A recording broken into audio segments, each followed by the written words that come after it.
ایک شخص ہر روز رات کی تنہائی میں اللہ تعالیٰ کا ذکر کیا کرتا تھا۔ اس کام میں اس نے کبھی بھی ناغہ نہ کیا تھا۔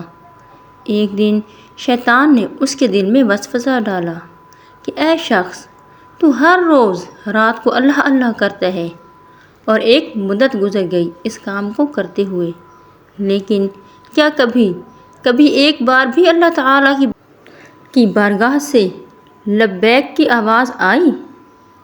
تو کس عاجزی اور انکساری سے اللہ کی ضربیں لگاتا ہے، لیکن بارگاہ خداوندی سے تجھے ایک جواب تک نہیں آیا۔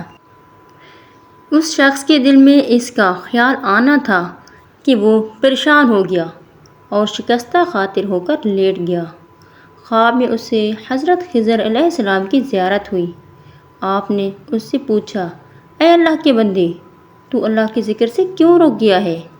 کہنے لگا، میں تو ہر روز اللہ اللہ کرتا تھا، لیکن جواب میں میرے پاس لبیک نہیں آیا، اس لیے میں اس بات سے ڈر گیا کہ شاید میں اللہ تعالیٰ کی بارگاہ میں مردود ہوں۔ یہ سن کر حضرت خضر علیہ السلام نے فرمایا، اے شخص، اللہ پاک نے مجھ سے فرمایا کہ جا میرے اس بندے سے کہہ دو کہ تیرا اللہ اللہ کہنا ہی میرے کرم کی وجہ سے ہے۔ کیا میں نے تجھے اپنے کام میں نہیں لگا رکھا؟ تیری طلب، تیری تڑپ سب کا مجھے پتہ ہے۔ میں تجھے بھولا نہیں ہوں اور نہ ہی میں نے تجھے نظر انداز کیا ہے۔ تیری ہر پکار پر اور ہر بار اللہ کہنے پر تجھے 1000 بار لبیک لبیک کہتا ہوں۔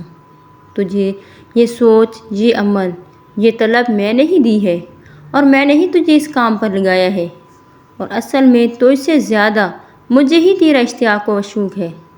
اس شخص نے یہ خواب دیکھا تو ہڑبڑا کر اٹھ بیٹھا اور فوراً صدقے دل سے تائب ہوا، اور پھر دوبارہ اللہ تعالیٰ کے ذکر میں مشغول ہو گیا۔